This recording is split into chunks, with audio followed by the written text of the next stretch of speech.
El agua ya estaba dentro cuando el primer hombre abrió los ojos. No hubo grito que la anunciara, no hubo trueno, ni lluvia furiosa golpeando los techos de caña. Solo ese frío lento subiendo desde el suelo, infiltrándose entre los dedos, alcanzando los tobillos antes de que la mente pudiera entender lo que el cuerpo ya sabía. La oscuridad estaba intacta, pero el mundo había cambiado de forma. Las cestas flotaban, los animales golpeaban las paredes con una fuerza inútil, y el barro, ese barro que siempre había sostenido la vida, ahora la deshacía. Nadie vio el momento en que empezó, solo vieron el resultado. El agua ya había decidido. Se llevó los corrales primero, luego las reservas, luego los límites invisibles que separaban lo seguro de lo perdido. Y lo hizo sin prisa, sin furia, con una precisión que no encajaba con la idea de desastre, como si no estuviera destruyendo, sino ejecutando. Cuando finalmente retrocedió, dejó un silencio que pesaba más que la inundación, y en ese silencio quedó la prueba, una línea, oscura, continua, perfectamente horizontal, marcando los muros de cada casa como una inscripción que nadie recordaba haber hecho. No seguía la lógica irregular del agua, no ascendía ni descendía según el terreno. Era uniforme, exacta, como si alguien hubiera detenido la crecida con una orden invisible. Ese fue el primer momento en que algo se quebró, no en la tierra, en la mente, porque la pregunta apareció sin palabras, pero con una claridad insoportable. ¿Por qué se detuvo ahí? No más arriba, no más abajo. Ahí, los hombres tocaron esa línea como si quemara. No era solo una marca, era un límite, y un límite implica decisión. Ese fue el verdadero origen del miedo, no al agua que arrasa, sino al agua que obedece. Durante días nadie habló de ello directamente. Se ocuparon de lo urgente, retirar cuerpos, reconstruir muros, recuperar lo poco que no había sido arrastrado. Pero incluso en el trabajo, incluso en el cansancio, la línea seguía allí, observándolos desde cada pared, desde cada superficie que había sobrevivido. Y poco a poco, sin acuerdo, sin ritual, comenzó a instalarse una idea. El mundo no era caótico, era administrado. El agua no subía cuando quería, subía cuando debía. Y si subía cuando debía, también podía detenerse cuando alguien lo decidía. Esa idea no trajo consuelo, trajo dependencia, porque si alguien podía decidir el límite del desastre, entonces alguien también podía permitirlo. Ahí empezó el segundo cambio, más profundo que la destrucción misma. Los hombres dejaron de mirar el cielo buscando señales, empezaron a mirar el suelo, el barro, los bordes, las pendientes, las rutas invisibles por donde el agua había entrado sin ser vista. Algunos observaron más que otros. No eran los más fuertes, no eran los más viejos, pero eran los que entendían que el desastre tenía forma, que no avanzaba al azar, que seguía trayectorias, resistencias, puntos débiles. Se quedaban despiertos más tiempo. Caminaban los bordes blandos al amanecer. Hundían las manos en el barro para sentir su peso. Escuchaban el sonido del agua moviéndose bajo la superficie y empezaron a anticipar. Ese fue el momento en que nació algo nuevo, no una religión,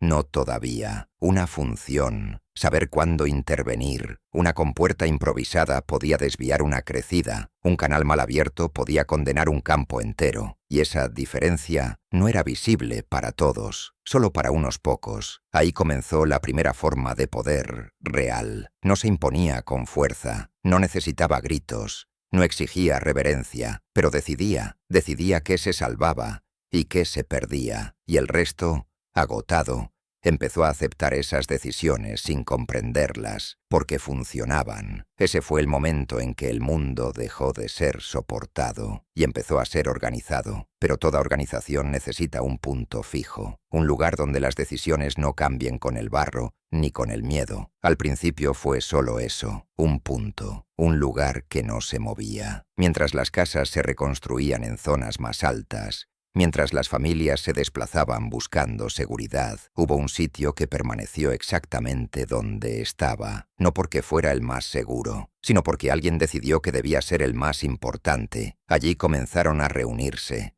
no para rezar, para contar, grano recuperado, animales sobrevivientes, herramientas útiles, días sin crecida, altura del agua en cada zona. Todo se decía en voz alta, se repetía, se memorizaba, y poco a poco esa repetición se volvió ley, porque lo que se recuerda con precisión empieza a gobernar. Ese lugar no tenía todavía nombre, pero ya tenía función. Era el centro donde el miedo se convertía en cálculo. Y lo más inquietante no era lo que ocurría allí, era lo que dejaba de ocurrir fuera, porque lo que no entraba en ese recuento desaparecía. Ahí nació la primera forma de exclusión, y con ella, la primera forma de jerarquía, no basada en fuerza, ni en linaje, basada en acceso, acceso a la información, acceso al cálculo, acceso al momento exacto en que una decisión se volvía irreversible. Ese fue el instante en que el mundo se inclinó, no hacia los dioses, sino hacia quienes sabían imitar su función, porque quien decide el límite del agua, decide el límite de la vida. Y cuando una comunidad entera depende de decisiones que no entiende, esas decisiones dejan de parecer humanas, se vuelven inevitables, y lo inevitable se obedece. Mucho después, ese lugar tendría un nombre, pero en ese momento aún no era una ciudad, era una necesidad, el primer intento de encerrar el caos dentro de una estructura, y durante un tiempo pareció suficiente, hasta que apareció una diferencia, pequeña al principio, casi imperceptible, entre quienes tomaban decisiones. Había uno que no se conformaba con ejecutarlas, quería comprenderlas, no solo cuándo abrir un canal, sino por qué ese canal funcionaba mejor que otro. No solo cuánto grano quedaba, sino cómo prever su escasez antes de que ocurriera. No solo cómo responder al desastre, sino cómo anticiparlo con precisión. Mientras los demás administraban, él analizaba, y ese matiz lo volvió peligroso, porque administrar mantiene el orden, pero comprenderlo lo expone. Su presencia no imponía miedo, introducía algo peor, claridad, y la claridad, en un sistema construido sobre el miedo, es una grieta, porque quien entiende un mecanismo ya no depende de él del mismo modo. Puede replicarlo, puede cuestionarlo, puede, eventualmente, cambiarlo. Su nombre comenzó a circular sin ceremonia, no como un dios, no aún, sino como alguien a quien se acudía cuando el sistema fallaba, cuando el agua no seguía el patrón esperado, cuando el barro no respondía como debía, cuando las decisiones anteriores dejaban de funcionar. Su nombre era Enki, y cada vez que alguien lo pronunciaba, el equilibrio se tensaba un poco más, porque mientras los demás construían un orden para contener el mundo, él estaba aprendiendo a explicarlo. Y en una tierra donde el miedo había creado la obediencia,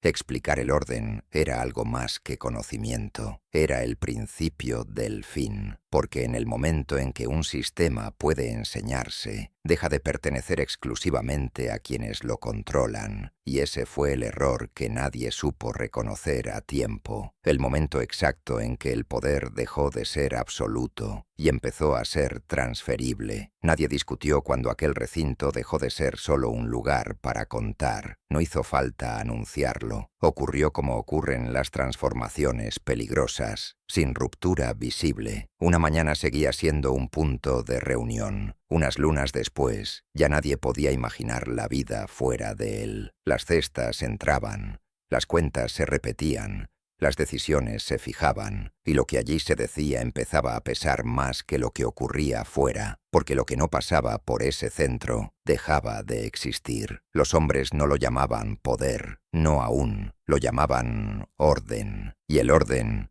en una tierra que había visto el agua obedecer una línea invisible, se aceptaba sin resistencia. Los cuerpos seguían trabajando en los canales, hundidos hasta media pierna en el barro oscuro, corrigiendo el curso lento de una tierra que siempre parecía a punto de ceder. Las manos seguían abriéndose bajo la cuerda húmeda, los hombros doblándose bajo el peso de los sacos, pero ahora cada gesto estaba ligado a algo que no podían ver del todo, una decisión tomada en otro lugar, en ese recinto. Ese fue el cambio que nadie supo nombrar. El trabajo dejó de responder solo a la necesidad y empezó a responder a una estructura que no se discutía porque funcionaba. El agua, contenida a tiempo, dejaba campos intactos. El grano, contado con precisión, evitaba el hambre inmediato. Los errores, cada vez más raros, parecían confirmarlo, y sin embargo, algo se desplazaba, porque mientras el sistema se volvía más eficiente, también se volvía más opaco. Ya no bastaba con trabajar, había que esperar la orden correcta, la apertura exacta, la distribución precisa, y esa espera era la forma más silenciosa de la obediencia. Los niños crecían viendo ese ritmo sin cuestionarlo. Aprendían primero el nombre del agua, luego el del canal, y solo después el del lugar donde todo eso se decidía. No conocían el sistema completo, pero vivían dentro de él como si fuera el suelo mismo. Y como todo suelo, no se cuestiona, se pisa, hasta que alguien se detiene. Entre quienes administraban ese centro, había uno que no repetía el movimiento de los demás. No era más alto, no llevaba signos distintos, no exigía atención, pero cuando hablaba, no cerraba la conversación. La abría, no decía solo qué hacer, decía por qué, y ese matiz, casi invisible, empezó a alterar algo más profundo que el sistema. Alteró la relación entre quienes obedecían y lo que obedecían, porque una orden puede aceptarse sin comprenderse, pero una explicación se queda, se repite, se transmite, se convierte en herramienta. Ese hombre no solo resolvía problemas, los descomponía. Cuando una compuerta fallaba, no se limitaba a corregirla, mostraba el ángulo, el peso del agua, la presión acumulada en el barro. Cuando una distribución generaba escasez, no solo redistribuía, señalaba el error anterior, y quien escuchaba, aprendía. Ese fue el primer desplazamiento real, no en el poder visible, en el conocimiento, porque hasta ese momento, el sistema dependía de la ignorancia parcial de quienes lo sostenían. No necesitaban entenderlo, solo ejecutarlo. Pero ahora, algunos empezaban a ver, no el todo, no aún, pero lo suficiente para notar diferencias, lo suficiente para recordar decisiones pasadas, lo suficiente para comparar resultados. Y la comparación introduce una grieta, porque si una decisión puede evaluarse, también puede juzgarse. Ese fue el punto donde el orden empezó a volverse frágil, aunque pareciera más sólido que nunca. El hombre que provocaba esa grieta no parecía buscarlo, no hablaba contra el sistema, no desafiaba el centro, pero hacía algo más peligroso que eso, lo volvía comprensible, y un sistema comprensible deja de ser incuestionable. Su nombre comenzó a circular más allá del recinto, no como el de un gobernante, ni como el de un sacerdote, sino como el de alguien que sabía cómo funcionan las cosas, y en una tierra donde todo dependía de cosas que podían fallar. Eso bastaba. Su nombre era Enki. Al principio su influencia parecía reforzar el sistema, menos errores, más precisión, mejor control del agua, mejor distribución del grano. Todo indicaba que su presencia hacía el orden más estable, pero ese era el engaño, porque mientras el sistema se perfeccionaba, también se volvía replicable. Ese fue el detalle que nadie quiso ver. Una compuerta explicada puede construirse en otro lugar. Una medición comprendida puede repetirse sin permiso. Una técnica enseñada deja de pertenecer a quien la originó. Y el conocimiento, una vez que empieza a moverse, no regresa al punto donde nació. Ese fue el principio del desplazamiento. Pequeño, lento, invisible, pero irreversible. Algunos hombres, los más atentos, empezaron a aplicar lo aprendido fuera del recinto. Ajustaban canales sin esperar la orden. Calculaban distribuciones sin consultar. No lo hacían como desafío. Lo hacían porque funcionaba. Y ese fue el verdadero problema. No que desobedecieran, sino que ya no necesitaban obedecer del mismo modo. El sistema no colapsó, siguió funcionando, pero empezó a perder algo esencial: exclusividad. Porque cuando el conocimiento deja de estar contenido, el centro deja de ser único.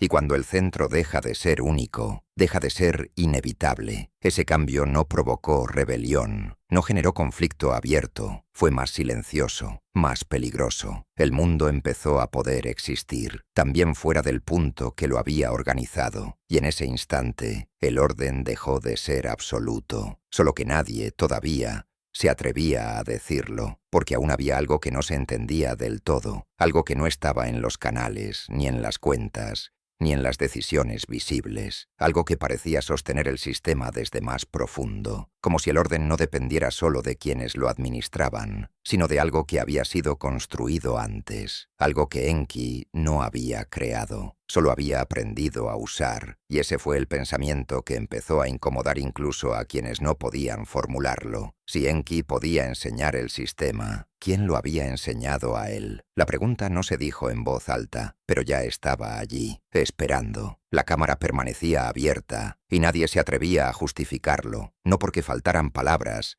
sino porque cualquier intento de explicación habría revelado algo más peligroso que el propio contenido, que aquel lugar nunca había estado destinado a ser visto de esa manera, no como un recinto sagrado, no como un almacén restringido, sino como lo que realmente era, una estructura anterior al uso. El resto del mundo funcionaba por necesidad, el agua empujaba, el barro cedía, el hambre exigía decisiones rápidas. Todo lo que los hombres hacían respondía a algo inmediato. Incluso el recinto central, aquel punto donde se contaban granos y se distribuían esfuerzos, existía para sostener el presente. Pero aquello no respondía al presente, lo precedía. El aire dentro de la cámara no tenía el olor del trabajo, no había sudor, ni restos de grano, ni marcas de manipulación reciente. Era un espacio preservado, no por abandono, sino por intención, y eso era lo primero que desordenaba la mente, porque preservar implica prever, y prever implica conocer algo que aún no ha ocurrido. Los hombres avanzaron unos pasos más, no por valentía, por coherencia, porque ya habían visto demasiado como para fingir que aquello no les concernía. En el centro, las piezas seguían organizadas con una precisión que no admitía improvisación. No estaban colocadas para ser usadas de inmediato,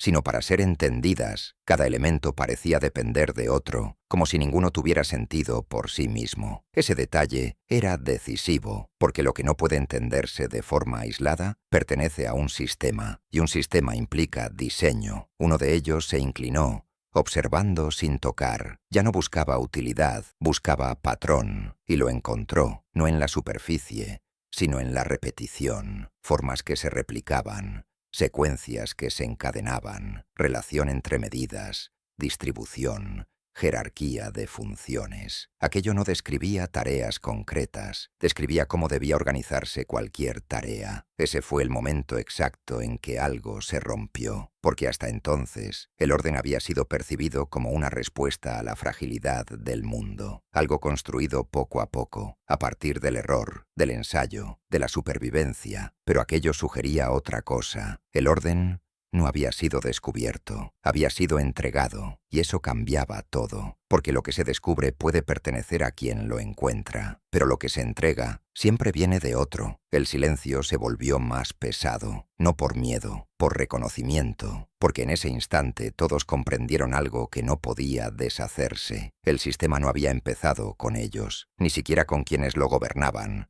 Había existido antes y había sido preservado. Ese pensamiento no provocó rechazo, provocó ajuste. Cada uno empezó a reorganizar lo que sabía, como si su propia memoria tuviera que adaptarse a una nueva estructura. Las explicaciones de Enki, las decisiones que nunca se justificaban del todo, las partes del sistema que se enseñaban y las que no, todo empezaba a encajar. Enki no hablaba como quien crea, hablaba como quien accede. Ese matiz, que antes había pasado desapercibido, ahora resultaba evidente. Cuando explicaba, no exploraba posibilidades, recuperaba formas. Cuando corregía errores, no improvisaba, ajustaba hacia algo preexistente, y eso lo colocaba en una posición distinta, no como origen, como intermediario. Ese fue el segundo quiebre, porque un intermediario implica una cadena, y una cadena implica anterioridad, alguien antes, alguien que había establecido la estructura inicial, y ese alguien no estaba allí, no estaba en el recinto, no estaba en las decisiones visibles, no estaba en el sistema que los hombres podían recorrer. Eso lo volvía más inquietante, porque lo invisible no puede ser confrontado, solo deducido. Uno de ellos dio un paso atrás, no por temor, por comprensión, porque si el sistema era heredado, entonces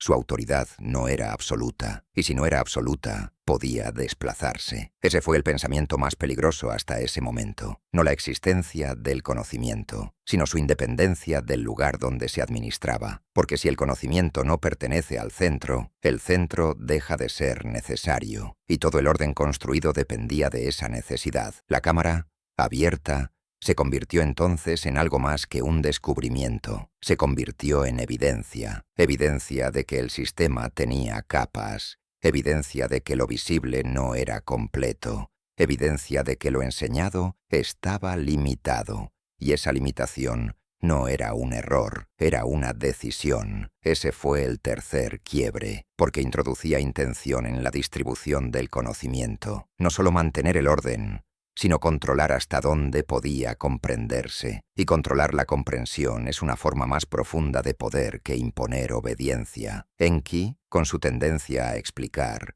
había alterado ese equilibrio, había abierto un acceso, pero ahora era evidente que incluso él no había cruzado completamente el límite. Había zonas donde también él se detenía, no por incapacidad, por reconocimiento. Ese reconocimiento ahora tenía forma. Había un borde, un punto donde el conocimiento dejaba de transmitirse, y ese punto no había sido definido por quienes lo usaban. Había sido establecido antes. Ese fue el momento en que la pregunta cambió de dirección. Dejó de mirar hacia arriba y empezó a mirar hacia atrás. ¿Quién estableció ese sistema antes de que alguien aprendiera a administrarlo? Porque administrar no es crear, es aplicar, y aplicar implica aceptar una estructura previa. Ese pensamiento no podía ignorarse, porque todo en la cámara lo confirmaba. Nada allí parecía improvisado, nada parecía adaptado sobre la marcha. Todo respondía a una coherencia interna que no dependía del contexto inmediato. Eso significaba que el sistema no había nacido del barro, había sido traído a él. La cámara seguía abierta, nadie dio la orden de cerrarla, nadie propuso ocultarla, porque todos entendían que eso ya no cambiaría nada. El conocimiento había cambiado de estado, había pasado de ser administrado a ser descubierto, y lo descubierto no puede volver a su forma anterior, solo puede expandirse, como el agua aquella noche, sin anunciarse, sin pedir permiso, hasta que ya no hay forma de contenerlo. Y mientras permanecían allí, sin moverse, comprendiendo más de lo que podían controlar, la conclusión terminó de asentarse, no como una idea, como una certeza. Los Anunnaki no habían creado el orden, lo habían heredado, y si lo habían heredado, no eran el origen, eran una fase, y toda fase puede ser reemplazada. Ese fue el instante en que el peligro dejó de estar en el funcionamiento del mundo, y pasó a estar en su procedencia, porque lo que tiene origen puede tener sucesores, y los sucesores no piden permiso, y su llegada no iba a pedir permiso, no porque fuera violenta ni porque anunciara ruptura. Al contrario, llegaría dentro del mismo orden que ya existía, aprovechando su forma, su ritmo, su apariencia de estabilidad. Eso era lo que la hacía más peligrosa, porque no venía a destruir el sistema, venía a moverlo, y mover un sistema es mucho más eficaz que enfrentarlo. Para entonces, el cambio ya estaba en marcha, aunque nadie lo hubiera declarado. Los hombres seguían trabajando en los canales, inclinados sobre el barro, midiendo niveles, reforzando bordes que cedían lentamente bajo la presión constante del agua. Todo parecía igual, pero ya no lo era, porque el trabajo había dejado de ser completamente obediente, había adquirido memoria, y la memoria, cuando se acumula, empieza a ordenar por sí misma. Ese fue el primer síntoma visible. Pequeñas decisiones que ya no esperaban confirmación. Ajustes mínimos en la apertura de una compuerta. Cambios casi imperceptibles en la distribución del agua. Nada que pudiera señalarse como desobediencia, pero suficiente para alterar la dependencia. El sistema seguía funcionando, pero empezaba a hacerlo, sin consultar en todos los casos. Ese matiz era decisivo, porque el poder no depende solo de que algo funcione, depende de que todo pase por él. y eso comenzaba a romperse. Los hombres no hablaban de ello en voz alta, no formulaban teorías, pero lo sentían, en la forma en que un cálculo propio podía corregir una orden externa, en la manera en que una decisión tomada en el momento adecuado evitaba una pérdida que antes habría sido inevitable. Ese tipo de experiencia no genera orgullo, genera certeza, y la certeza cambia la posición de quien la posee. Ese fue el punto en que el sistema empezó a dividirse en dos capas, la visible y la operativa. La visible seguía intacta. El recinto central continuaba recibiendo grano, emitiendo decisiones, organizando el flujo general. Todo parecía responder a una estructura sólida, coherente, necesaria, pero debajo, la capa operativa empezaba a funcionar con cierta autonomía, no total, no declarada, pero real. Ese fue el error que el sistema no pudo detectar a tiempo, porque no se trataba de una rebelión, era una adaptación, y las adaptaciones no se anuncian, se consolidan. Enki percibió el cambio con mayor claridad que los demás, no porque controlara todo, sino porque había abierto la puerta, había enseñado a observar, a medir, a comparar, había introducido una forma de pensamiento que no se detenía en la ejecución, y ahora esa forma se expandía. Sin él, ese fue el momento en que comprendió que el problema no era el conocimiento en sí, era su circulación, porque mientras el conocimiento permanecía ligado a su origen, podía administrarse, pero una vez que empezaba a moverse, dejaba de pertenecer. Enki intentó contenerlo, no con prohibiciones, con silencio, reduciendo explicaciones, interrumpiendo secuencias, dejando partes sin cerrar, pero ya era tarde, porque quienes habían aprendido ya sabían cómo continuar. Ese fue el siguiente nivel de desplazamiento. El conocimiento dejó de depender de su fuente, se volvió acumulativo, y lo acumulativo no puede deshacerse sin destruirlo todo. Mientras tanto, el recinto central empezaba a mostrar otra transformación, no en su estructura, en su actitud. Las decisiones se volvieron más rígidas, menos adaptables, como si intentaran compensar algo que ya no controlaban del todo. Ese endurecimiento era una señal, porque cuando un sistema necesita reforzarse, es que ha empezado a perder algo, no fuerza, control, y el control no se pierde de golpe, se filtra, como el agua aquella noche, sin ruido, hasta que ya está dentro. Los hombres empezaron a notar esa diferencia, no como oposición, como desajuste. Las órdenes llegaban con precisión, pero no siempre coincidían con lo que el terreno exigía. Las distribuciones eran exactas, pero no siempre eficientes, y ese pequeño desfase generaba algo nuevo, corrección independiente. Ese fue el momento en que el sistema dejó de ser único en su capacidad de decidir, porque ahora existían decisiones paralelas, no oficiales, pero efectivas, y lo efectivo tiende a imponerse. Ese proceso no generó conflicto inmediato, generó divergencia, dos formas de operar el mismo mundo, una centralizada, otra distribuida. Durante un tiempo,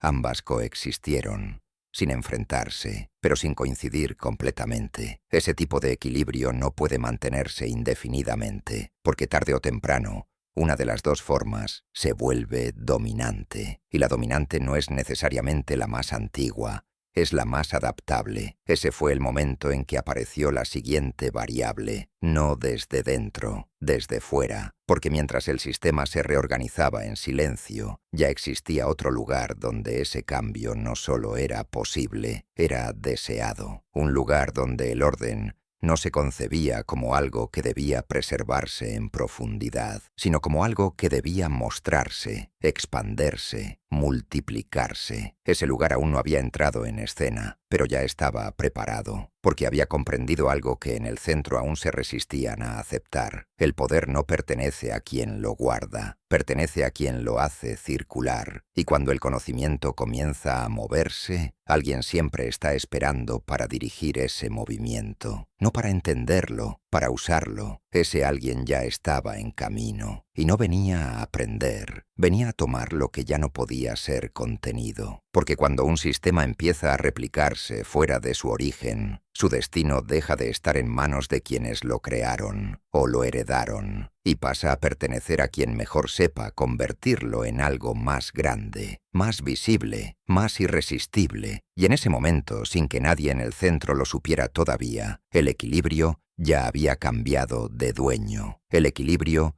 ya había cambiado de dueño, no en forma visible, no con un gesto que pudiera señalarse o una orden que pudiera rastrearse. Cambió en la dirección del movimiento, en quien empezaba a beneficiarse del desplazamiento del conocimiento y quien aún intentaba contenerlo. En el sur, el barro seguía marcando el ritmo. Los canales exigían atención constante, los depósitos requerían cálculo preciso y el recinto central continuaba funcionando como si el mundo todavía dependiera exclusivamente de él. Pero ya no era así, porque lejos de ese centro, donde la tierra era menos húmeda y el espacio menos contenido, empezaba a tomar forma otra lógica, una lógica que no buscaba conservar, buscaba amplificar. Allí, el orden no se guardaba en cámaras interiores, se mostraba, se convertía en superficie, en presencia visible, en algo que no solo debía funcionar, sino impresionar. Ese fue el contraste que empezó a definirse. En el sur,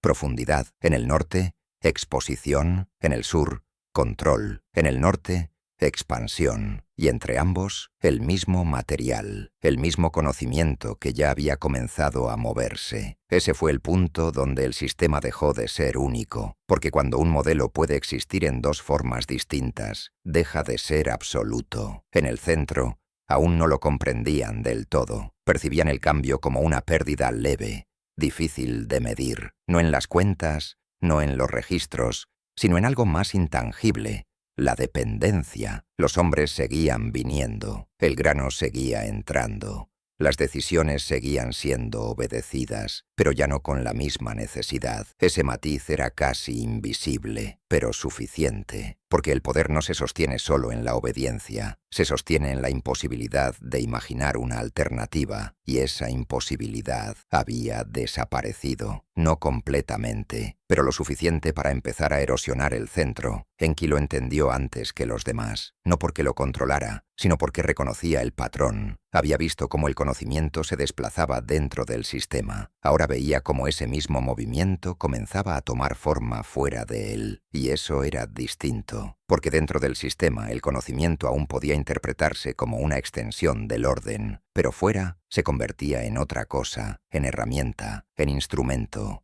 en recurso para construir algo nuevo. Ese fue el punto de inflexión, porque el conocimiento, al salir del recinto, perdía su carácter sagrado, y al perderlo, se volvía utilizable sin restricciones. Ese proceso no era inmediato, pero ya había comenzado. En las nuevas zonas, donde el orden no estaba aún fijado por tradición, las formas aprendidas se aplicaban con menos reverencia, se adaptaban, se combinaban, se modificaban, y esa flexibilidad generaba algo que el centro no podía producir: velocidad. Ese fue el siguiente desplazamiento. El sistema del sur era estable, pero lento. El sistema emergente era inestable, pero rápido. Y en términos de expansión, la velocidad supera a la estabilidad, porque lo que se mueve más rápido se instala antes. Ese fue el momento en que el conflicto dejó de ser teórico, no como enfrentamiento directo, como divergencia estructural, dos formas de entender el mismo orden,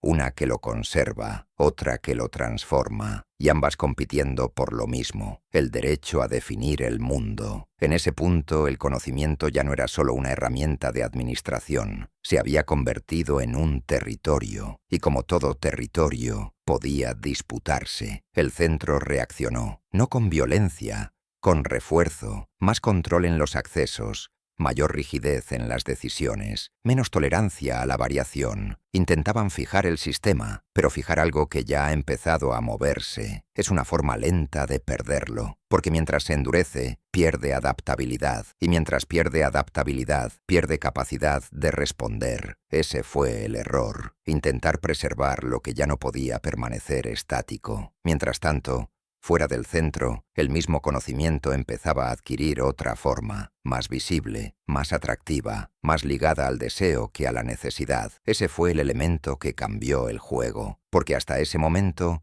el orden se había impuesto por miedo: miedo al agua, miedo al hambre, miedo al desorden, pero ahora empezaba a imponerse por algo distinto, atracción. El orden no solo evitaba el desastre, prometía algo más: acceso, prestigio, participación en algo que parecía elevar a quienes lo tocaban. Ese cambio es fundamental, porque el miedo obliga, pero el deseo moviliza, y lo que moviliza se expande más rápido. Ese fue el punto donde el centro empezó a quedarse atrás, no en conocimiento, en percepción, porque mientras el sur seguía siendo necesario, el norte empezaba a volverse deseable, y lo deseable atrae, y lo que atrae crece. Ese crecimiento no era caótico, era dirigido, había una intención detrás, no solo de usar el conocimiento, de reorganizarlo, de convertirlo en algo que pudiera ser visto, imitado, replicado a mayor escala. Ese fue el momento en que apareció una figura, no como interrupción, como consecuencia, alguien que no había participado en la creación del sistema, ni en su conservación, pero que entendía perfectamente su potencial, y sobre todo, su debilidad, porque había visto lo mismo que otros apenas empezaban a intuir, que el conocimiento, una vez liberado, ya no pertenece a su origen, pertenece a quien sabe moverlo, y esa figura no venía a aprender, venía a llevar, a extraer lo que el centro aún intentaba proteger, no con fuerza, con inteligencia, con timing, con una comprensión exacta de cuando un sistema deja de poder defender lo que contiene. Ese momento ya había llegado, el centro aún no lo sabía, pero ya no controlaba el flujo, y cuando no controlas el flujo, solo puedes observar cómo lo que antes era tuyo empieza a pertenecer a otro. Esa figura tenía un nombre, y su llegada no iba a ser percibida como una amenaza, sino como una oportunidad. Ese fue el error final, porque algunas presencias no destruyen, reconfiguran, y cuando terminan, el mundo sigue en pie, solo que ya no es el mismo. Su nombre era Inanna, y no venía a desafiar el orden, venía a llevárselo, no como se arrebata algo con violencia, no como se conquista una ciudad o se rompe un muro, venía a hacerlo desaparecer de su lugar original, sin que pareciera una pérdida. Ese fue su método. Cuando Inanna apareció en el centro, no lo hizo como una intrusa, no llegó desde fuera del sistema, sino desde dentro de su misma lógica. Conocía el lenguaje, entendía la jerarquía, sabía dónde mirar y, sobre todo, cuándo hablar. No pidió acceso, lo asumió, y ese detalle fue suficiente para que nadie lo cuestionara, porque en un sistema donde todo se organiza por niveles visibles e invisibles, hay algo más poderoso que la autoridad declarada, la coherencia con el orden. Inanna no rompía las reglas, las interpretaba mejor. Su presencia no alteró el funcionamiento inmediato del recinto. Las cuentas siguieron realizándose, los canales siguieron siendo medidos, el grano continuó entrando y saliendo según lo previsto, pero algo cambió en la atmósfera. El orden empezó a volverse demostrativo. Donde antes había cálculo, ahora había forma. Donde antes había precisión silenciosa, ahora empezaba a haber exhibición. Ese desplazamiento era sutil, pero constante, porque Inanna comprendía algo que el centro nunca había necesitado entender. El poder no solo se sostiene, se representa, y lo que se representa se multiplica. Ese fue su primer movimiento. No tocar el núcleo, cambiar la superficie. Las decisiones empezaron a tomar otro tono. No cambiaban en contenido, pero sí en cómo se hacían visibles. El orden dejó de ser solo funcional, se volvió legible, y lo legible puede ser imitado. Ese fue el segundo movimiento, porque el sistema del sur siempre había dependido de su opacidad. Funcionaba porque no todos podían ver cómo funcionaba, pero al volverse visible, al adquirir forma reconocible, empezaba a desprenderse de su lugar de origen. Se convertía en modelo, y un modelo puede trasladarse. Enki observó ese cambio sin intervenir de inmediato, no porque no lo comprendiera, sino porque lo reconocía demasiado bien. Había visto antes lo que ocurre cuando el conocimiento empieza a circular, pero esto era distinto. No era circulación, era transformación, porque Inanna no estaba difundiendo el sistema tal como era, lo estaba adaptando, simplificando algunas partes, amplificando otras, eliminando lo que no servía para su propósito, y ese propósito no era preservar, era expandir. Ese fue el punto donde el conflicto dejó de ser interno, se volvió direccional, porque ahora el conocimiento no solo se movía, tenía destino. Inanna no ocultaba su intención, pero tampoco la declaraba, la ejecutaba. Se acercó al núcleo no con prisa, sino con precisión, no como quien busca descubrir, sino como quien ya sabe qué buscar. Y cuando finalmente entró en los espacios donde el conocimiento se conservaba en su forma más pura, no lo hizo como una aprendiz, lo hizo como alguien que reconoce valor. Ese fue el momento en que el equilibrio terminó de romperse, no en la toma, en la transferencia, porque lo que Inanna extrajo no fueron objetos, fueron funciones, principios, estructuras que permitían organizar, legitimar, distribuir, representar, los elementos que hacían posible una ciudad, no la existente, cualquier ciudad. Ese fue el verdadero núcleo del poder, y ese núcleo salió del centro, no en un solo gesto, en una serie de decisiones encadenadas que nadie supo detener. Enki reaccionó, pero tarde, no porque ignorara lo que ocurría, sino porque había subestimado la forma en que ocurriría. Había creído que el conocimiento,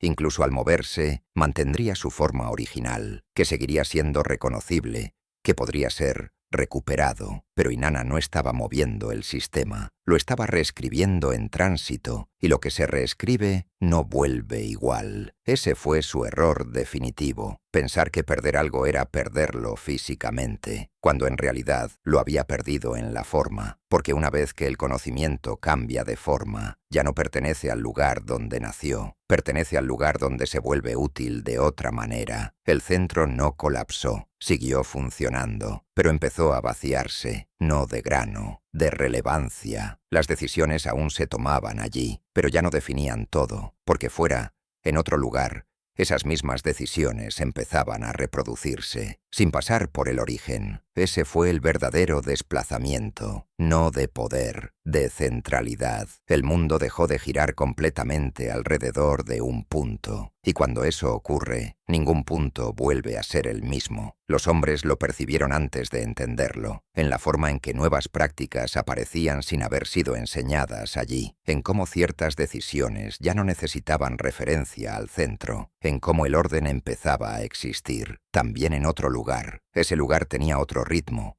otra lógica, otra ambición. No buscaba contener el mundo, buscaba dominarlo, y para eso necesitaba algo que el centro nunca había cultivado del todo: deseo. Ese fue el cambio más profundo, porque mientras el sur había gobernado por necesidad, el nuevo orden empezaba a gobernar por atracción, y lo que se desea, se sigue. Ese fue el momento en que la transferencia se volvió irreversible, porque el conocimiento no solo había salido, había encontrado un entorno donde crecer, y crecer implica cambiar. Ese fue el punto donde Enki comprendió la magnitud de lo ocurrido. No había perdido un conjunto de principios, había perdido el monopolio, y cuando el monopolio se rompe, todo sistema entra en otra fase, una fase donde ya no basta con existir, hay que competir. Ese concepto era nuevo y peligroso, porque introduce algo que el sistema original nunca había previsto: alternativa, y donde hay alternativa, hay elección. Y donde hay elección, el poder deja de ser inevitable. Ese fue el instante en que el orden dejó de pertenecer a los Anunnaki y empezó a pertenecer al mundo que habían enseñado a construir. Pero ese mundo ya no necesitaba pedir permiso, solo necesitaba continuar, y lo haría, con o sin ellos, porque lo que había sido liberado ya no podía ser contenido, y lo que no puede ser contenido termina redefiniendo a quien intentó controlarlo. Ese fue el principio de la pérdida, no de la fe, del control. La historia siempre cambia de manos, pero no lo hace de una vez. No hay un momento preciso en que el mundo deja de pertenecer a quienes lo organizaban y pasa a quienes lo sostienen. No hay ruptura visible, ni declaración, ni gesto que marque el final. Lo que hay es un desplazamiento lento, un cambio de gravedad. Durante un tiempo, todo siguió en su lugar. Los nombres de los grandes señores continuaban pronunciándose en los recintos. Las ofrendas llegaban con la misma disciplina. Los rituales mantenían su secuencia exacta, como si el orden todavía dependiera de ellos para sostenerse. Y sin embargo, ya no era así, porque bajo esa continuidad algo se había separado. El funcionamiento del mundo, de su justificación. Ese fue el punto que nadie supo nombrar. El agua seguía siendo contenida, el grano seguía siendo medido, las ciudades seguían creciendo, pero esas acciones empezaban a depender menos de la autoridad que las legitimaba y más de la estructura que las hacía posibles, y la estructura ya no era exclusiva. Ese fue el cambio real, no visible, pero irreversible. Los hombres no dejaron de obedecer de inmediato, pero dejaron de necesitar hacerlo del mismo modo. Ese matiz transformó todo, porque el poder no depende solo de la obediencia, depende de la incapacidad de operar sin él, y esa incapacidad había desaparecido. No completamente, pero lo suficiente. Ese fue el siguiente nivel de desplazamiento. El orden empezó a sostenerse desde abajo, no como rebelión, como continuidad. Los canales seguían siendo corregidos al amanecer, pero ya no siempre por instrucción directa. Los cálculos se realizaban en los recintos, pero también fuera de ellos. Las decisiones se aplicaban,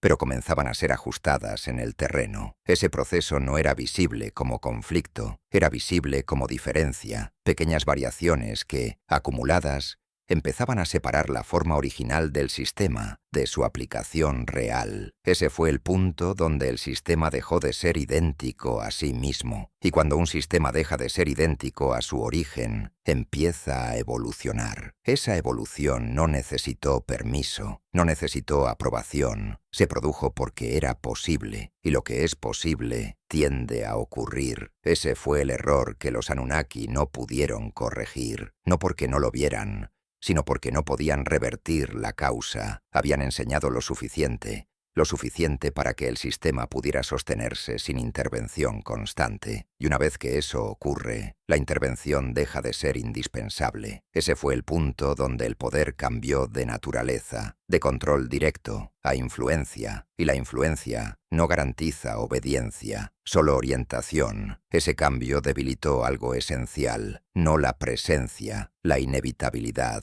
porque un poder es absoluto mientras parece imposible de reemplazar, pero cuando empieza a haber alternativas, aunque sean parciales, aunque sean imperfectas, esa percepción se rompe, y con ella la base del dominio. Ese proceso no generó una caída inmediata, generó una transformación lenta. Los Anunnaki siguieron siendo invocados, pero ya no como única fuente del orden. Se convirtieron en parte del sistema, no en su totalidad. Ese matiz es decisivo, porque formar parte no es lo mismo que sostener, y lo que forma parte puede ser reemplazado, no necesariamente eliminado, pero sí desplazado. Ese desplazamiento ocurrió primero en la práctica, luego en la percepción y finalmente en la memoria, porque cuando un sistema deja de depender de su origen se convierte en explicación, y toda explicación puede ser reinterpretada. Ese fue el siguiente nivel. Los relatos empezaron a cambiar, no en su forma externa, en su función. Dejaron de ser instrucciones implícitas, se convirtieron en narraciones, en formas de recordar cómo había empezado el orden, no cómo debía continuar. Ese cambio es fundamental, porque cuando algo se recuerda en lugar de ejecutarse, ha dejado de ser imprescindible. Ese fue el momento en que el mundo dejó de pertenecer completamente a los Anunnaki, no porque fueran expulsados, sino porque dejaron de ser necesarios en el mismo grado, y la necesidad es la base real del poder. Sin ella, solo queda presencia, prestigio, memoria. Ese fue el destino final de su dominio, no desaparecer, transformarse en referencia. Y una referencia puede mantenerse durante generaciones, pero no gobierna. Ese fue el punto donde la pregunta inicial regresó, no como misterio, como conclusión, porque todo el proceso había revelado algo que al principio parecía imposible de formular. Los Anunnaki no habían perdido el mundo, habían perdido el monopolio de su funcionamiento, y ese tipo de pérdida no se recupera, porque no depende de fuerza, depende de estructura, y la estructura ya no les pertenecía, había sido replicada, adaptada, distribuida. Ese fue el verdadero final, no un colapso, una disolución. El poder, al extenderse, dejó de ser central, y al dejar de ser central, dejó de ser absoluto. Ese fue el último desplazamiento. El mundo no dejó de creer en ellos, pero dejó de necesitar que lo gobernaran directamente, y esa diferencia define el final de cualquier dominio, porque un poder puede sobrevivir a la duda, puede sobrevivir al cambio, pero no puede sobrevivir a la independencia de aquello que sostenía. Ese fue el legado, no de control, de transferencia. Habían enseñado a construir, habían enseñado a medir, habían enseñado a organizar, y al hacerlo, habían creado algo que ya no podían detener, una especie capaz de sostener el mundo por sí misma, no de la misma manera, no con la misma precisión, pero con suficiente continuidad, y eso bastaba, porque la continuidad es más fuerte que el origen. Ese fue el momento final, no marcado por ruido, no por destrucción, sino por una certeza silenciosa. El mundo seguía funcionando, y podía seguir haciéndolo, incluso si quienes lo habían enseñado a funcionar dejaban de estar en el centro. Esa fue la verdad que quedó, no como revelación, como consecuencia, y toda consecuencia, una vez iniciada, no se detiene, solo continúa, en otras manos, en otras manos. No fue un cambio visible, nadie señaló el momento exacto en que ocurrió, ningún sacerdote anunció que el centro ya no era el centro, ningún escriba dejó constancia de que el orden había cambiado de dueño, pero el desplazamiento estaba completo, el mundo seguía funcionando, y eso era el problema, porque durante generaciones, el funcionamiento había sido la prueba del dominio. Si el agua obedecía, si el grano alcanzaba, si la ciudad resistía, era porque el orden estaba siendo sostenido desde arriba. Esa era la lógica que lo justificaba todo. Pero ahora el funcionamiento continuaba, incluso cuando el control ya no era absoluto. Ese detalle lo cambiaba todo, porque separaba dos cosas que hasta entonces habían sido inseparables, el orden y su origen. Los hombres seguían abriendo canales al amanecer, seguían midiendo el barro, ajustando los bordes, reforzando las estructuras que impedían que el agua regresara como sentencia. Seguían contando, distribuyendo, organizando, pero cada vez más lo hacían sin esperar. Ese fue el signo definitivo, no la desobediencia, la anticipación. Un sistema que se anticipa ya no depende del mismo modo de quien lo dirige. Ese fue el punto donde la autoridad dejó de ser inmediata, siguió existiendo, pero empezó a llegar tarde. Las decisiones del centro ya no iniciaban el movimiento, lo seguían. Ese desfase, mínimo al principio, se volvió estructural, porque invertir el orden de causa y efecto cambia la naturaleza del poder. Quien antes decidía para que algo ocurriera, ahora confirmaba lo que ya había ocurrido. Y confirmar no es gobernar, es validar. Ese fue el nuevo papel, silencioso, pero definitivo. Los Anunnaki no dejaron de estar presentes, pero su presencia ya no era el punto de partida, era el cierre. Ese cambio transformó la relación entre los hombres y el orden de una forma que no podía revertirse, porque una vez que el mundo puede operar antes de ser autorizado, la autorización pierde su función original, se vuelve ritual, y el ritual, por preciso que sea, no sustituye la necesidad. Ese fue el siguiente desplazamiento. El orden pasó de ser impuesto a ser reproducido, y reproducir es distinto a obedecer, porque implica comprensión, y la comprensión genera independencia, no total, pero suficiente. Ese suficiente es el lugar donde ocurre todo cambio real. No elimina el sistema, lo reconfigura. Los hombres no abandonaron el orden, lo interiorizaron, y al hacerlo, lo hicieron suyo. Ese fue el punto sin retorno, porque lo que se interioriza ya no puede ser retirado, puede modificarse, puede distorsionarse, pero no puede desaparecer sin destruir todo lo que depende de ello. Ese fue el error final de los Anunnaki, no haber previsto que el conocimiento, una vez incorporado, deja de ser una herramienta externa, se convierte en estructura interna. y una estructura interna no puede ser controlada desde fuera. Ese fue el momento en que el poder dejó de ser vertical, se volvió distribuido, no de forma equitativa, pero sí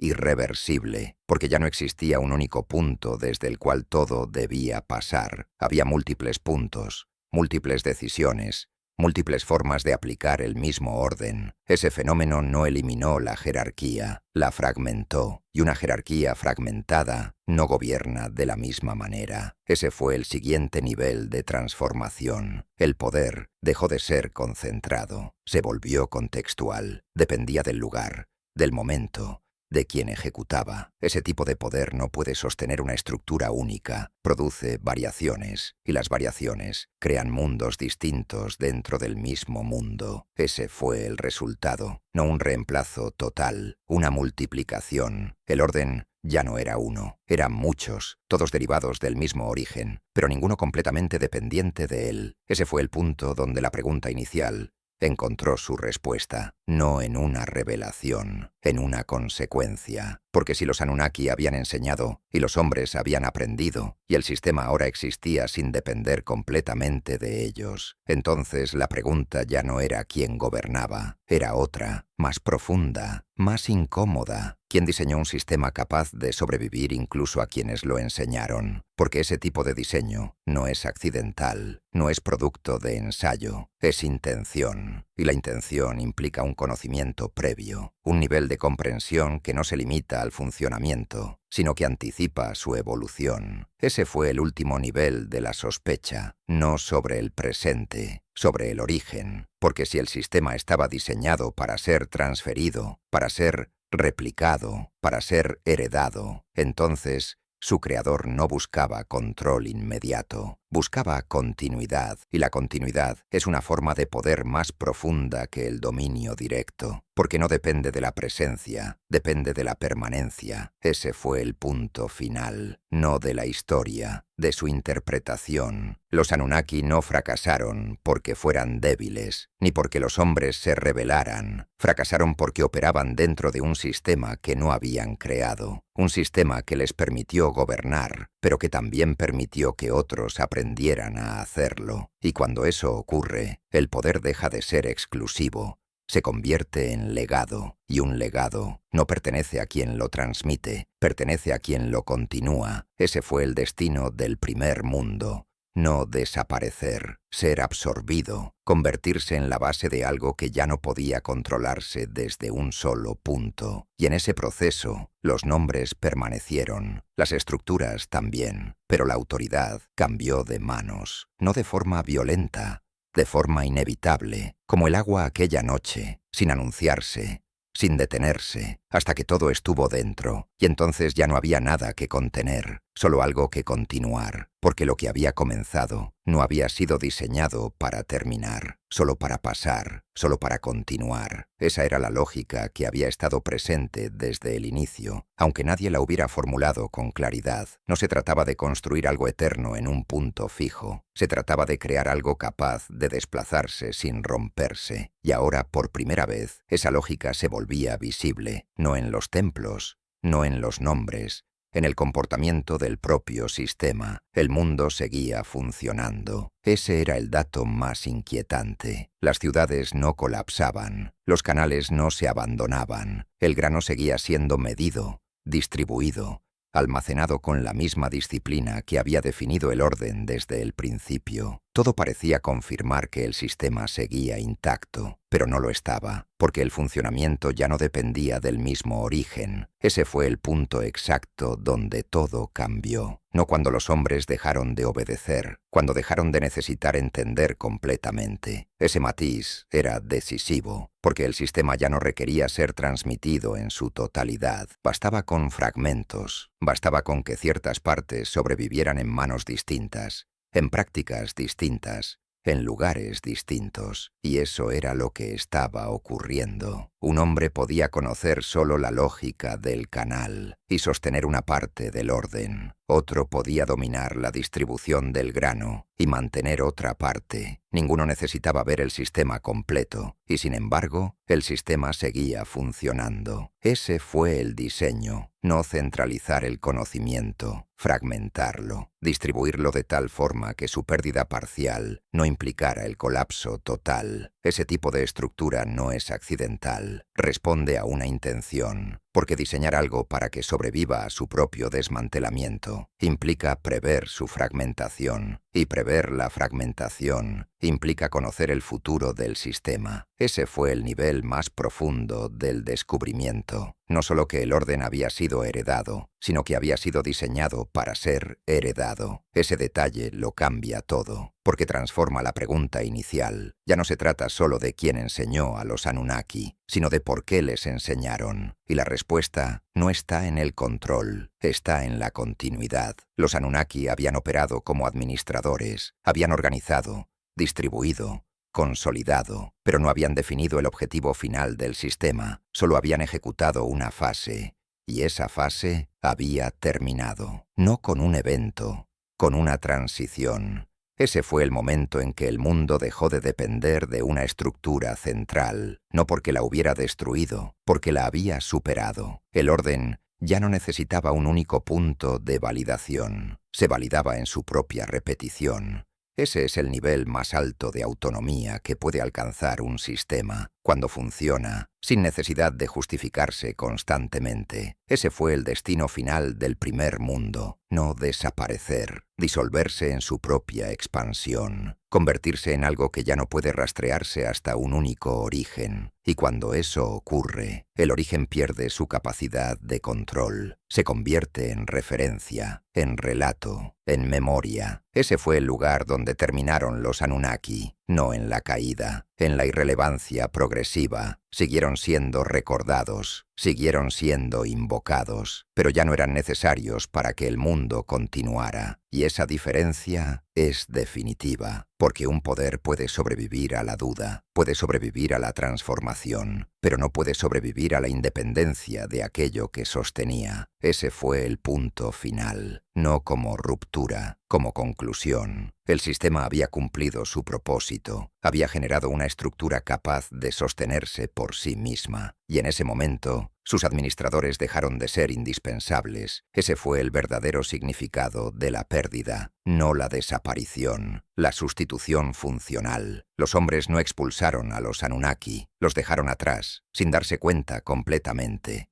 sin declararlo. Simplemente continuaron. Ese es el tipo de cambio más profundo, el que no necesita reconocimiento para ocurrir, el que no se anuncia, el que no se detiene. Ese fue el último desplazamiento. El mundo dejó de girar alrededor de quienes lo habían organizado y empezó a girar alrededor de su propia capacidad de repetirse. Ese es el momento en que un sistema deja de ser dominio y se convierte en estructura, y una estructura no pertenece a nadie, solo se utiliza. Ese fue el legado final, no un imperio, no una religión, un mecanismo capaz de sobrevivir a sus creadores, a sus administradores, a sus intérpretes. Ese tipo de mecanismo no necesita ser defendido, se infiltra, se adapta, se mantiene, y cuando cambia de manos, no se reconoce como cambio, se percibe como continuidad. Ese fue el error de todos los que lo habitaron, creer que el mundo seguía siendo el mismo, cuando en realidad ya había pasado a otro nivel, uno donde el poder no se concentra, se distribuye, uno donde el origen no controla, solo explica, y uno donde la pregunta final deja de ser una sospecha y se convierte en una certeza incómoda. El sistema nunca perteneció a quienes lo usaron, pertenecía a quien lo diseñó para que nadie pudiera poseerlo por completo. Ese fue el verdadero secreto, no oculto, simplemente demasiado grande para ser visto mientras aún estaban dentro. Y cuando finalmente se hizo visible, ya era tarde, porque el sistema ya había pasado a otras manos y seguiría pasando, sin detenerse, sin regresar, como todo aquello que no fue creado para quedarse, sino para continuar, como todo aquello que no fue creado para quedarse,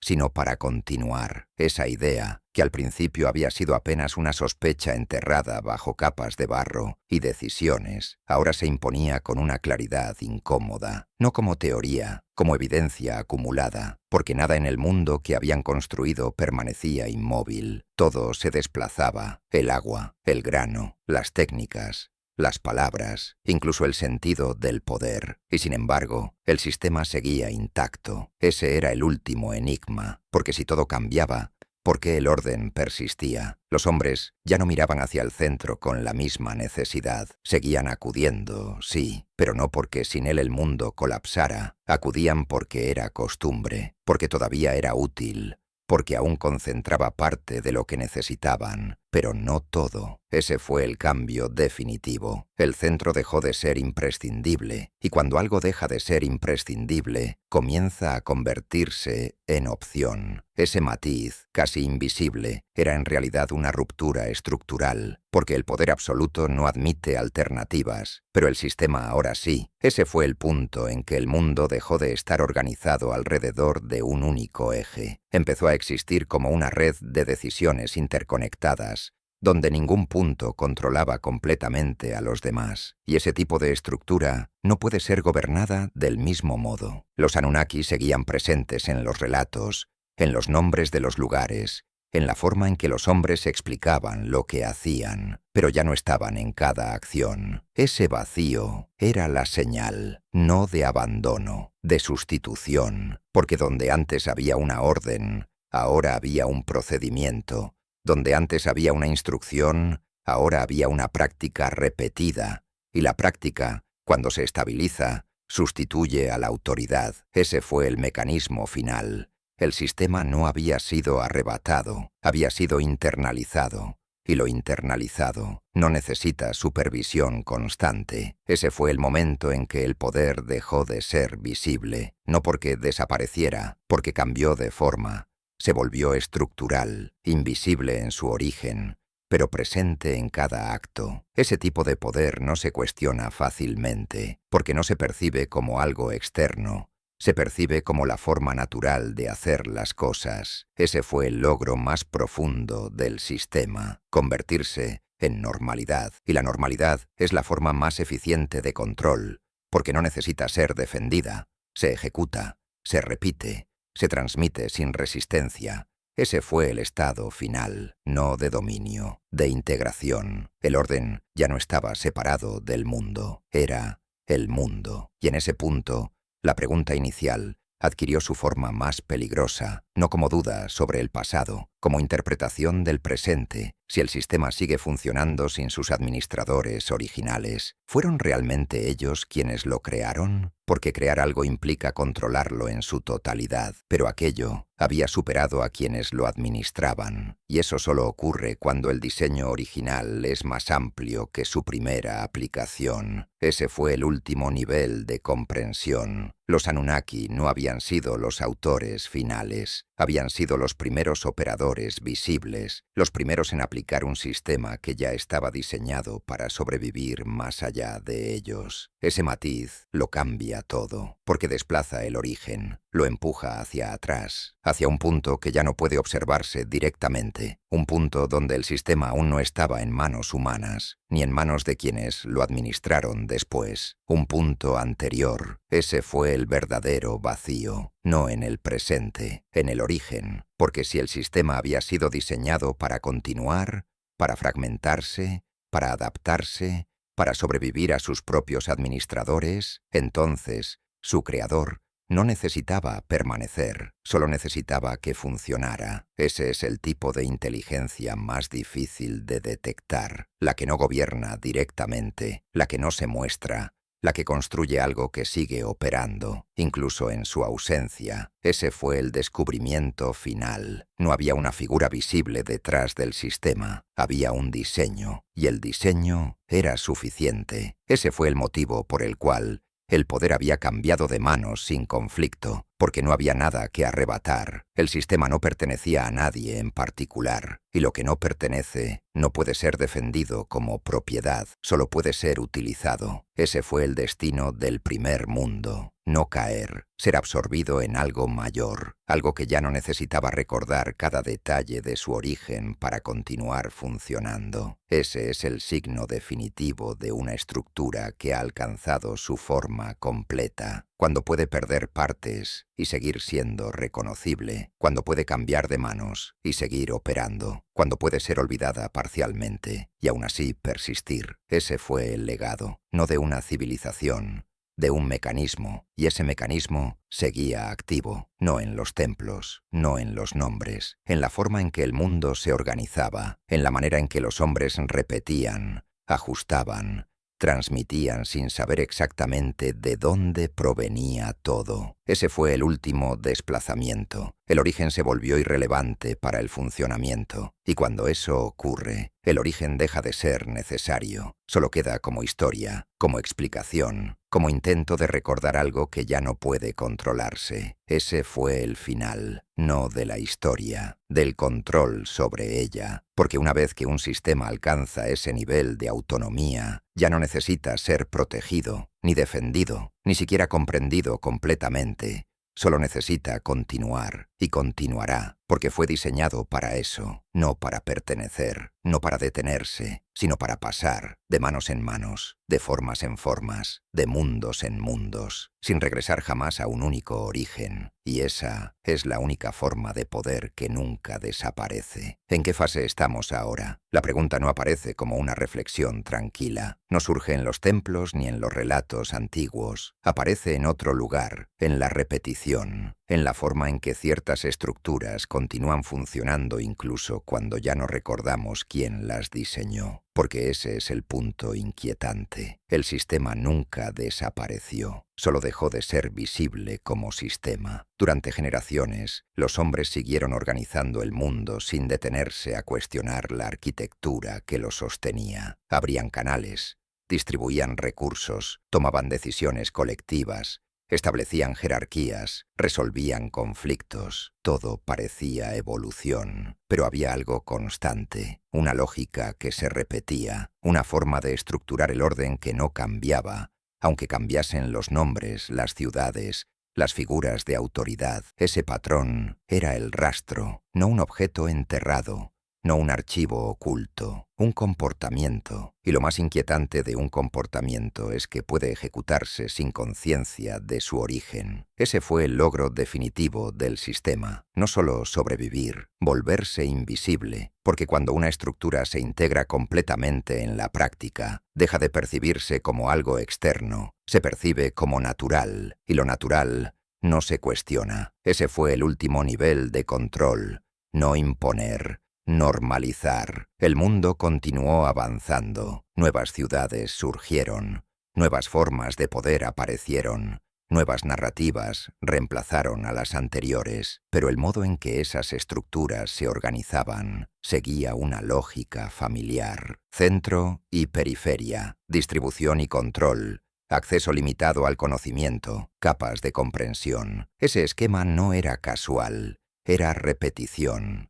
Y la repetición sostenida indica diseño. Ese fue el punto donde la pregunta cambió definitivamente de forma. Ya no se trataba del pasado, se trataba del presente, porque si el sistema sigue operando, entonces no pertenece a una era antigua, pertenece a un proceso activo, y eso implica algo más inquietante aún, que nunca dejamos ese primer mundo, solo avanzamos dentro de él. Ese es el desplazamiento final. No salimos del sistema, lo habitamos en diferentes fases. Los Anunnaki fueron una fase visible, los hombres que aprendieron, otra, las ciudades que replicaron el modelo, otra más, y cada una de esas fases parecía nueva, pero compartía la misma estructura base. Ese es el indicio, no de continuidad superficial, de persistencia profunda. Ese tipo de persistencia no ocurre por accidente, no es resultado de adaptación aleatoria. Implica que el sistema fue diseñado con capacidad de evolución, capacidad de cambiar de forma, sin perder su lógica. Ese es el tipo de diseño más sofisticado delicado, porque no depende de condiciones específicas, se adapta a cualquier contexto, y eso lo hace casi imposible de detener, porque no se rompe, se transforma. Ese fue el destino del primer mundo, no quedar atrás, convertirse en la base invisible de todos los que vinieron después, y en ese punto,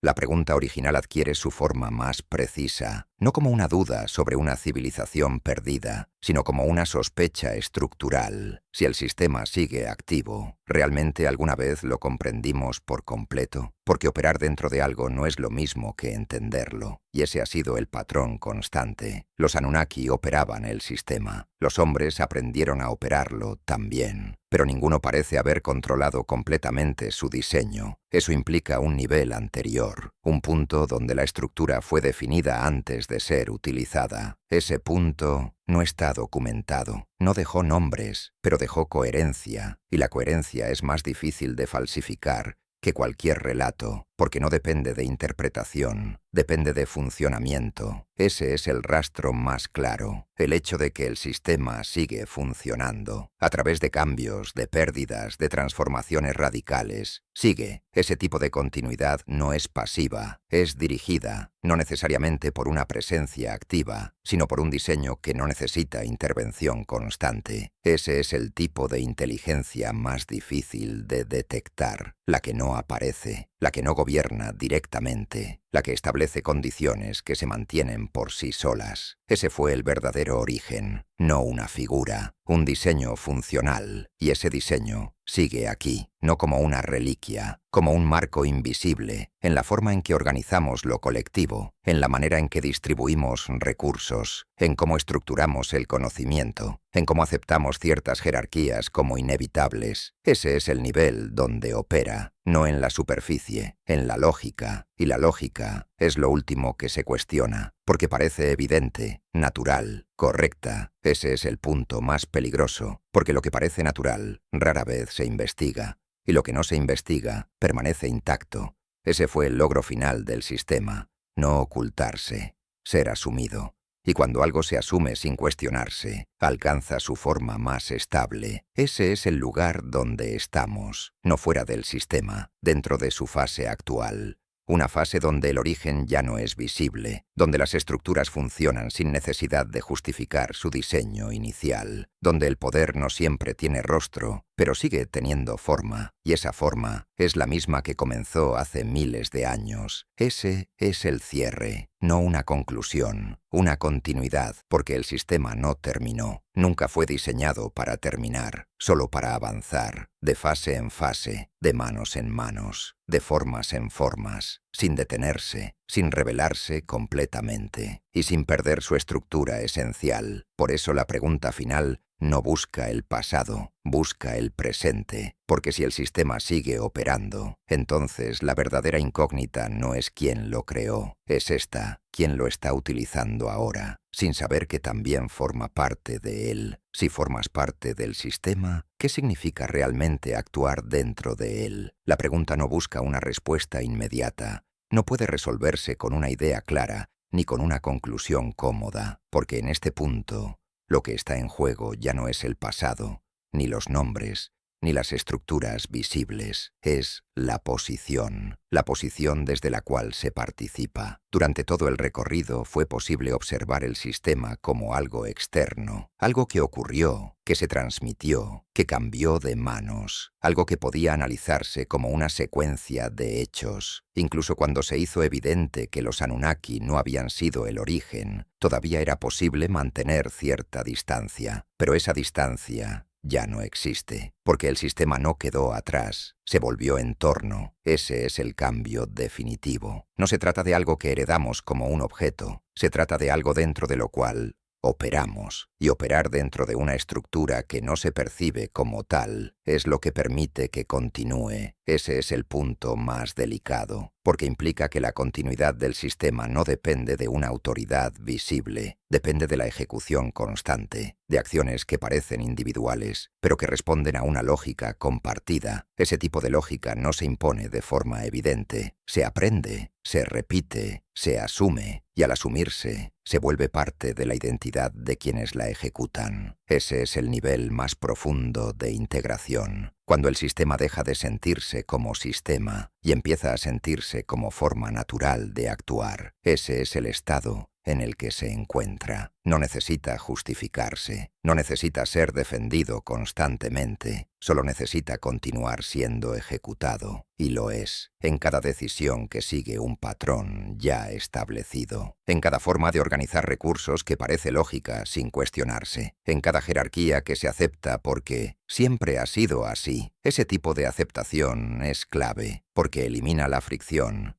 Y sin fricción, el sistema fluye. Ese fue el diseño. No crear algo que requiera imposición permanente. Crear algo que, una vez integrado, se mantenga por sí mismo. Ese es el tipo de estructura más estable, porque no depende de vigilancia constante, depende de hábito, y el hábito es más fuerte que la orden. Ese fue el error de interpretación de quienes creyeron controlar el sistema. Pensaron que el poder residía en la capacidad de dar órdenes, pero el verdadero poder estaba en la capacidad de definir hábitos, y los hábitos se transmiten sin necesidad de autoridad explícita. Ese es el punto donde el control cambia de forma, se vuelve invisible, no porque desaparezca, porque deja de necesitar manifestarse como control. Ese es el nivel en el que estamos, un nivel donde el sistema no se presenta como estructura externa, se presenta como normalidad, y la normalidad no se cuestiona fácilmente. Ese es el desafío, porque identificar una estructura integrada requiere algo más que observación, requiere interrupción, requiere detener la repetición automática, y eso no es sencillo, porque implica ir contra lo que parece funcionar. Ese es el punto de resistencia, no contra una autoridad visible, contra una lógica internalizada, y esa lógica no pertenece a un individuo, pertenece al sistema. Ese es el último desplazamiento que debe entenderse. No hay un ellos que controlan desde fuera, hay una estructura que se reproduce desde dentro, y eso cambia completamente la forma en que se entiende el poder, porque ya no se trata de quién manda, se trata de cómo se ejecuta, y cómo se ejecuta determina cómo continúa. Ese es el núcleo, no del dominio, de la continuidad. El sistema no necesita imponer cada acción, solo necesita que las acciones sigan siendo compatibles con su lógica. Y eso es exactamente lo que ocurre, incluso cuando creemos actuar de forma independiente. Ese es el punto más incómodo, porque implica que la autonomía no es absoluta, está condicionada, no por una orden directa, por una estructura que define lo que parece posible, y lo que parece posible guía lo que se hace. Ese es el límite, no visible, pero operativo, y ese límite es el verdadero espacio del sistema, no lo que prohíbe, lo que hace parecer improbable. Ese es el mecanismo más eficaz, porque no necesita decir